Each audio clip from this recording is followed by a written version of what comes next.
okay, what's the actual point here, right? So just important to remember that satellites are a unique opportunity.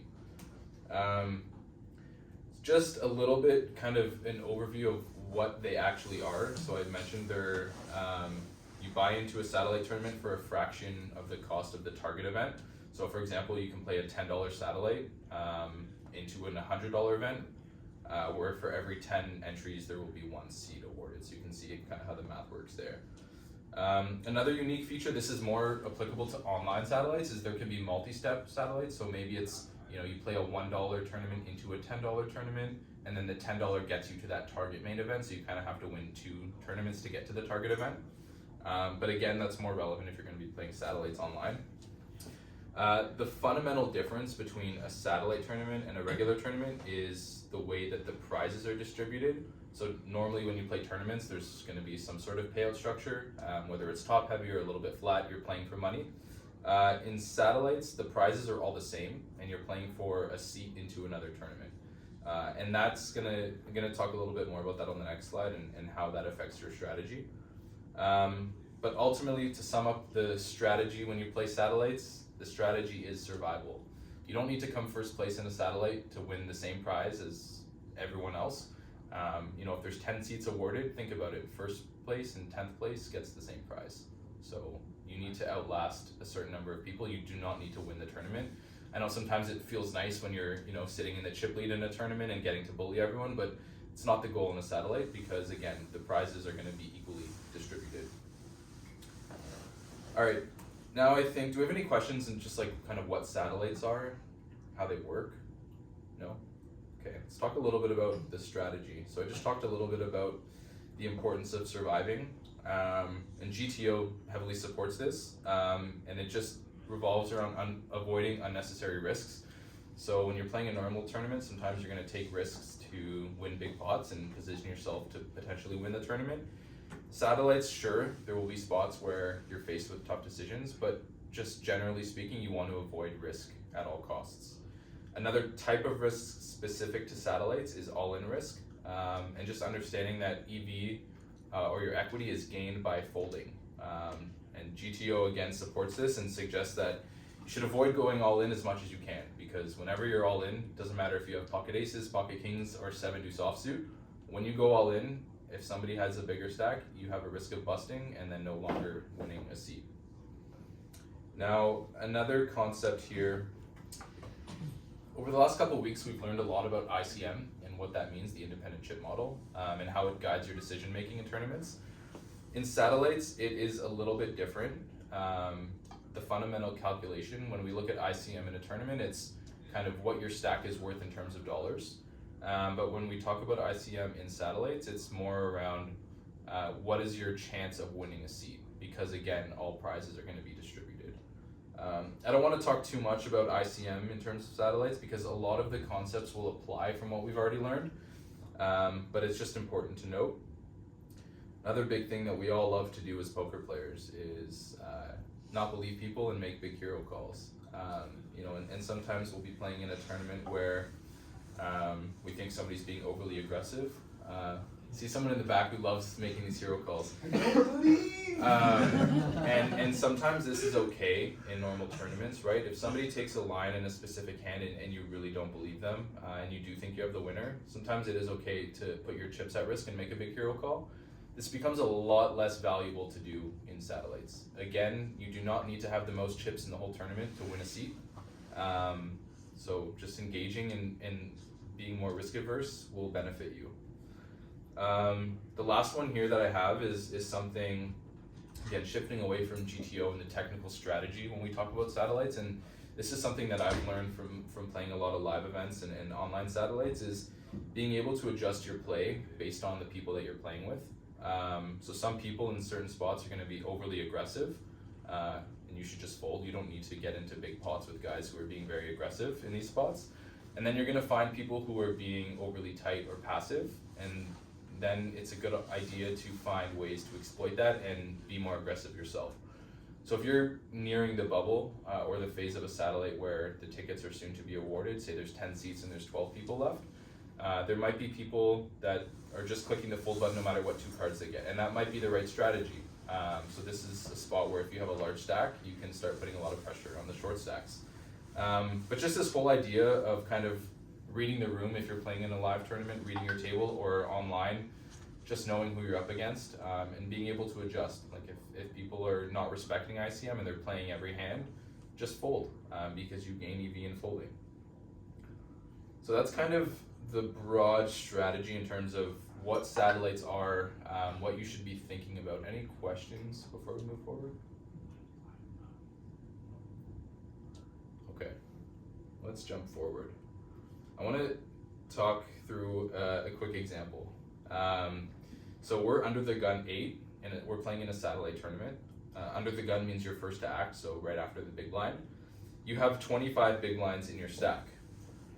5 remaining players to act after you, they have larger stacks, so they have greater than 25 big blinds. You're currently sitting in 8th of 18 players left, and there's 16 seats awarded. So ignore the last line here. Say you have pocket 4s here, what would be your first kind of thought here? You're 2 away from getting a seat, and you have a comfortable stack. There's a lot of big stacks to act after you. So let's say you have pocket 4s. Anyone want to give a guess what you do with pocket 4s here? Fold. You would fold, okay. How about if you have ace-10 suited here? So it's a bit better of a hand, but again, you have a comfortable stack and lots of big stacks to act. What would you do with ace-10? Fold. Okay, fold is correct. Now to the more kind of illustrative example here, you have pocket aces. What do you think you should do? All in. Call. Flat. Just open raise. Open raise. Some people thinking call. Fold. You think fold?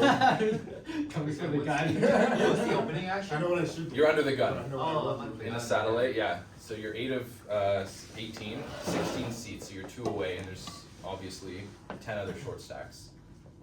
But you have pocket aces, right? It's the best hand in poker.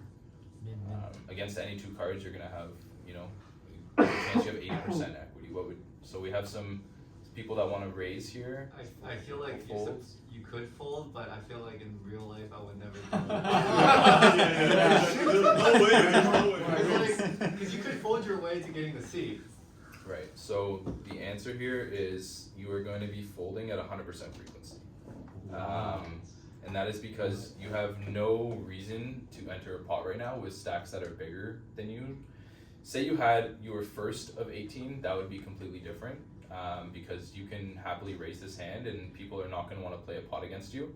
But yeah, when you're sitting 8 of 18 and 16 seats, you're folding every single hand. If you were in the big blind and a bigger stack in the small blind went all in and you look down at pocket aces, even if they showed you 7 deuce offsuit, you're supposed to fold. Because sure, aces is a great hand, but you're gonna lose 20% of the time. But if you fold, there's a much greater than 80% chance that you're gonna win a seat. Wait, so what if you just flat it and then So limp from under the gun? limps under the gun, but then if someone has a smaller stack than you, then raises you, then you can jam them, right? No. Why not? Because you don't want to be all in at all. It doesn't matter what your hand is. But you won't be all in. There's no EV gained by going all in and winning chips at this point. I see. There's only EV gained when you fold. Unless, of course, you had a dominating chip lead and you can apply pressure to short stacks, but by going all in, even if you win 80% of the time, you have nothing to gain right now by winning chips.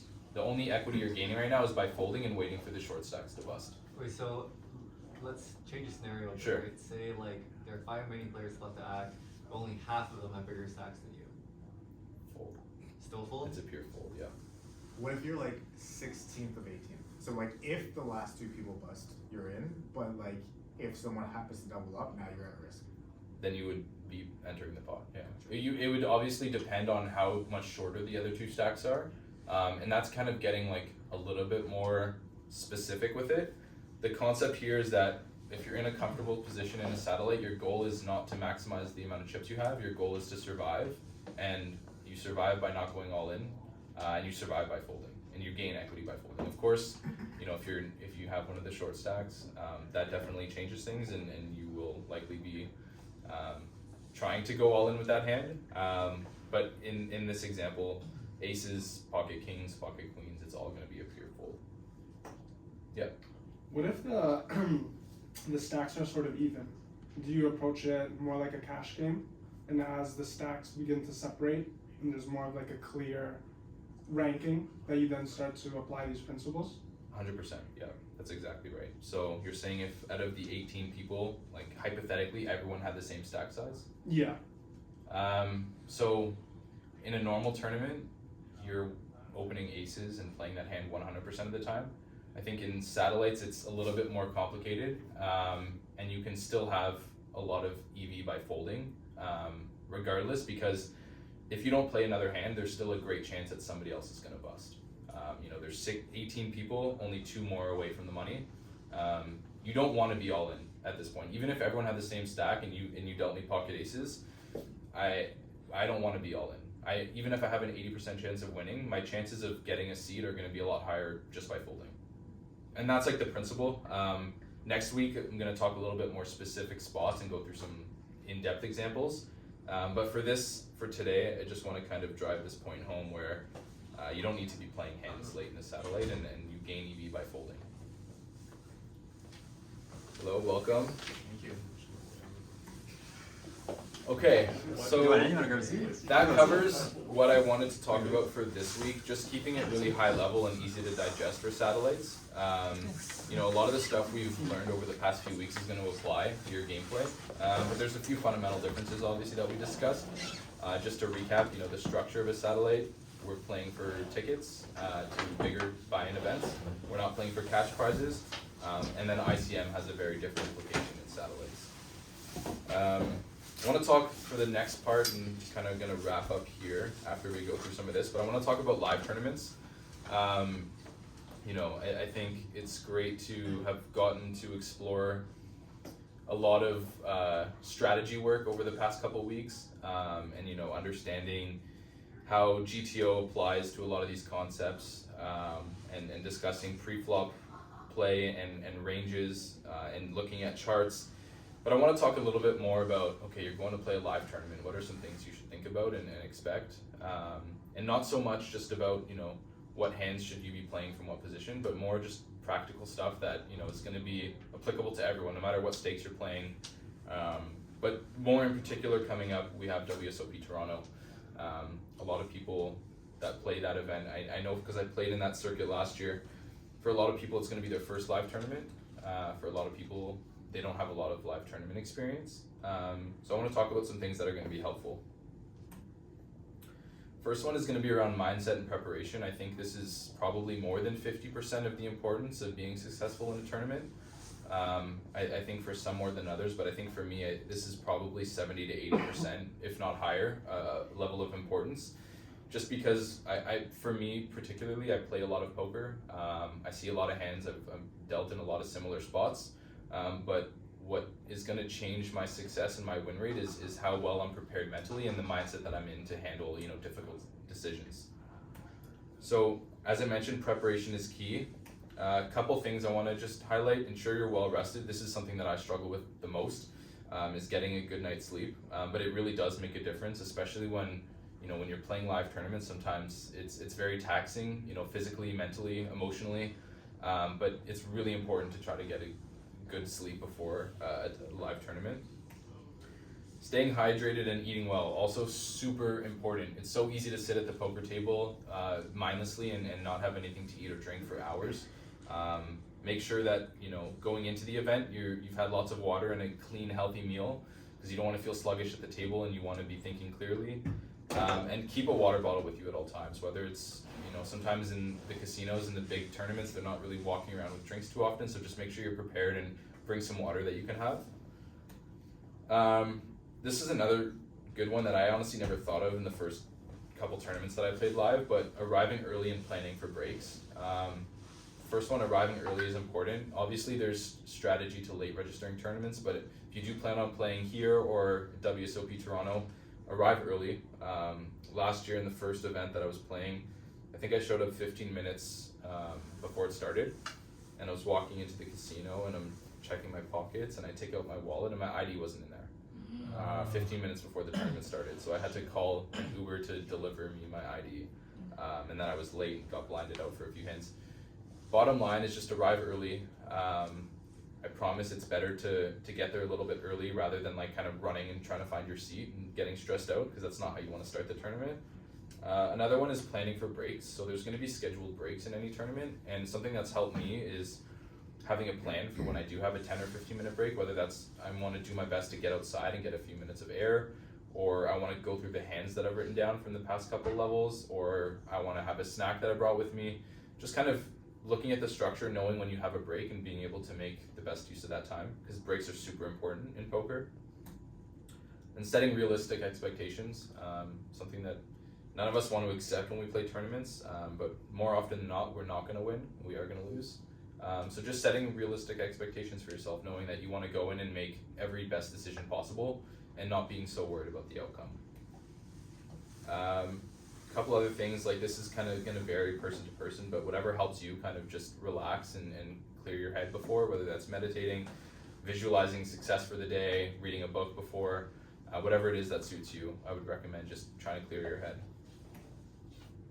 I'll go through these ones pretty quickly, but as I kind of mentioned, embrace the variance. Poker is a game of skill, but you can't avoid the bad beats. They're going to happen, I promise. So just kind of being prepared for that and staying calm and composed. You might lose a big hand and feel like your tournament life is over. Unless your chips are completely gone, it's not. So just stay composed. Bad beats are going to happen, so don't be surprised when they do, and just be prepared for that. Staying patient, this is very important, especially in live tournaments. For some of us online players, when we get to play 12, 15 tables at once,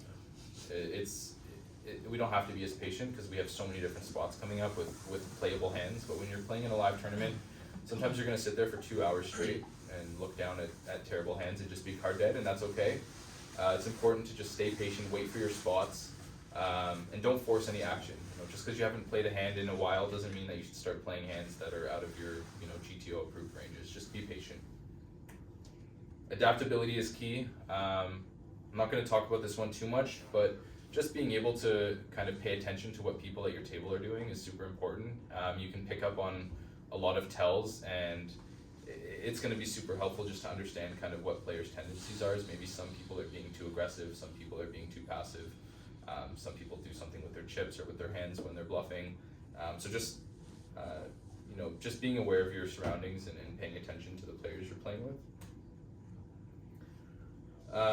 So I want to talk about this just for a quick second. Winning live poker tournaments isn't about the cards you're dealt. It's about the patience to wait for the right moments and the mental resilience to stay calm through the ups and downs.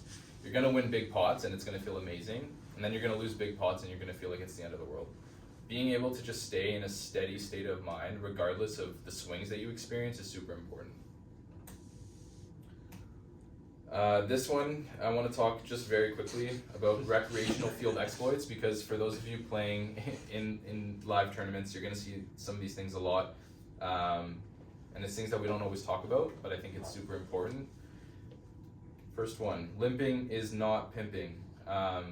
This is super important. Recreational players love to limp, which means just calling the big blind rather than entering the pot with an aggressive action. Do not fall into this trap of over limping and getting into pots 7-handed, because the equity of any 2 cards you have goes way down when there's more people in the pot, and it becomes messy. Maybe you flop top pair, but you're up against 7 people, you don't really know where you're at. Avoid limping when possible. There are a few exceptions, which we'll talk about next week, but just in general, limping is not pimping, I promise. So avoid over limping and play strong GTO pre-flop ranges. Next one is sizing tells. This is also super, super, super important. It's something you're going to pick up on really quickly. Recreational players love to tell you the strength of their hand by the amount that they bet and the sizing of their bet. This is especially true pre-flop. I'll give you an example. I was playing in a live tournament over the weekend. I think the blinds were at 300, 600, 600, big blind ante.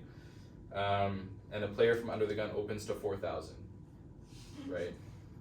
It's like absurdly large. And I was in the big blind with King Jack offsuit, a hand that I would normally always defend, but again, like when recreational players are telling you they have a big hand by betting so large, believe them, and your hands are often going to be dominated. So how to exploit this? Slow play strategically. If you flop the nut straight or the nut flush and your opponent is a recreational player betting huge, let them bet huge, slow play your hand. And when they start to show signs of weakness in the form of smaller bets, this is when you can start kind of attacking their weakness. Because I promise you, when they have big hands, they're always going to be betting big. And when they don't have big hands and they want to get to a cheap showdown, maybe they'll bet 500 chips on the flop, then they bet 500 chips on the turn, and then the river they bet 500 chips. If I'm sitting there on the river and I missed some sort of draw, I'm making it like 6,000 on the river, and they're always going to fold because they never have a strong hand. So that's a little bit about sizing tells. Another one is continuation bets, small and often. Recreational players are not aggressive enough and they're overly passive in these spots. So if you're the pre-flop raiser, continuation bet, which means you're putting in the first bet on the flop for a small size and very often. And the last one, back to, I really want to kind of hammer this point. Stop hero calling rivers. It feels great to be a hero once in a while and make a big call. But recreational players heavily underbluff rivers, especially when the pot sizes grow. So if a recreational player is trying to play for a lot of chips at the river, you don't need to be a hero. I promise you'll find better spots to exploit them and win pots. Stop hero calling the river. Another small kind of thing is that early on, recreational players, when they have lots of chips and big stacks, they love to play almost any two cards. And this is when you should be relatively passive and careful. Later on in the tournament, once registration is closed, stacks are getting a little bit more shallow. Now all of a sudden there's a fear of elimination and they don't want to play as many hands. That's when you can kind of start being more aggressive. All right, the last thing for today I want to talk about is with WSOP Toronto. This is going to be super quick, but there's a couple different tournament structures that are out there and I want to just kind of run through them really quickly. First one is a mystery bounty. They have a mystery bounty event. We're going to be running a satellite here for that. Mystery bounty is when you win a random bounty prize for eliminating opponents once you reach the money. A turbo is when the blinds increase at a faster rate than in standard tournaments. Turbos are important because you need to be a little bit more aggressive. You don't have as long, and you can't be as patient in like a deeper stack tournament. You need to be aggressive in turbos. And then we have the kind of deeper stack, or the 2-day events and the main events. These ones are going to be a bit deeper stack. Blinds are going to increase at a slower rate, and you're going to have a lot more room to maneuver. So these kinds of formats, again, patience is key. You will have time to wait for the right spots, so I would encourage doing so. Last point is, don't forget you're there to play your game. Don't worry about what everyone else is doing. You're there, you put in the work to get there, and you're there to play your game.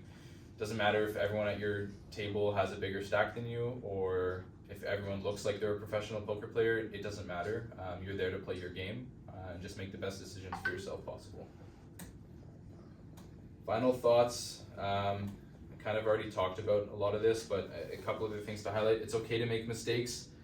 Take notes when you do, and just trust your preparation.